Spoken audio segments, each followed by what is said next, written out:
guys, it's Tim here, and today's video is going to be very short, and I'm going to be talking about Pokemon Let's Go as well as Super Smash Bros. Ultimate.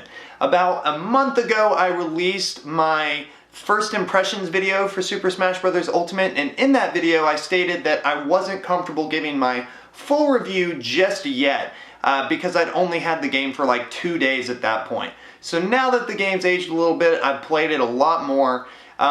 There's a few final thoughts I wanted to give and then tell you my final letter grade score, I guess, because that's something you have to do on YouTube. A couple things I've noticed about the game the longer I've had it is that it just seems like 4-player online Smash has really become very laggy. I don't know if there's anything that Nintendo can do about that in terms of software updates or performance upgrades to their networks. But yeah, it's just very laggy, and so if you're gonna play online on Smash, one-on-one is the way to go, and that really does kind of hurt my initial opinion of the game.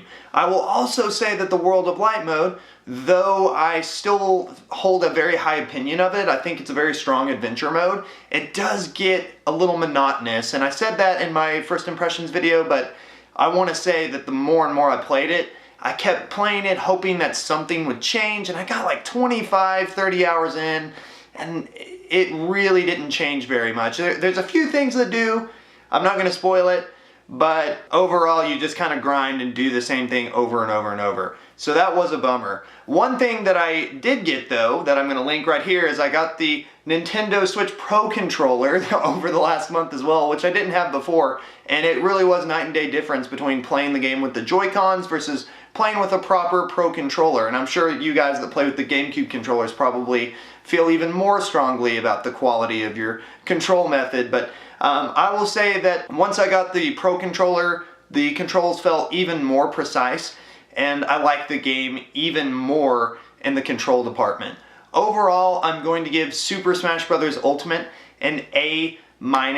Very fun game. The characters feel incredible to control. The stages are wonderful. The World of Light mode is fairly strong. It's really fun to collect all of the spirits. But yeah, the online lag is a big bummer, and it does hit this game pretty hard, because if it wasn't for that, I would probably be giving this game an A, maybe even an A+. So yeah, for Christmas my in-laws bought me the Pokemon Let's Go Pikachu edition game, and that wasn't something I necessarily asked for, but I was really excited to get it because I wanted to talk about it with you all. Maybe I'll make a more in-depth video about the game, but I wanted to give some quick thoughts on it. Overall, I like the game. I was a little bit worried about the changes that they were making to it, and I wasn't completely sold on it because Nintendo had said, like, this isn't a main series Pokemon game, so I was kind of like, so what is this then? It's just kind of like an on-ramp for beginner players, it seemed like, and people who are into Pokemon Go, it was kind of like a way to get them to buy a Switch, it seemed like. But overall, I've got to say, I like it. I did play Pokemon Go more the months leading up to the game's release so that I could kind of have more Pokemon to transfer over. I've got to say that transferring them over works really well, and it's kind of fun to re-catch them in the game. You kind of have that sense of pride of like, yeah, I had to re-catch this, but I did train it in my other game, and now it's here. It's kind of cool. The game is very, very easy though.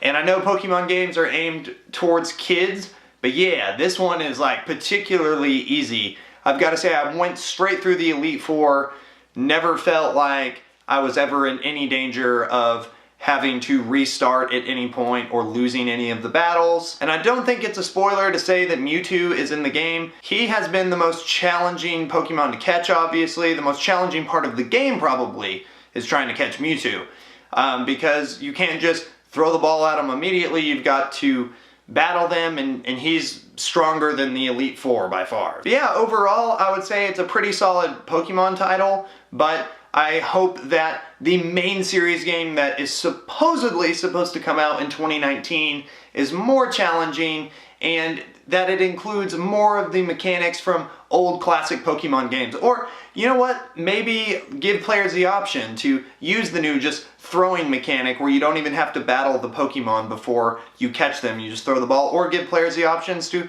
actually fight them like in the old games. I think that'd be great, because I actually do like the catching mechanic in Pokemon Let's Go, but I do wish that I had that option to play like the classic games where you actually have to fight the Pokemon. That'd be great. So yeah, I know that today's video was short, guys, but that's really all I had to say. We're closing in on 1,000 subscribers. That's absolutely nuts. Thank you all so much for that.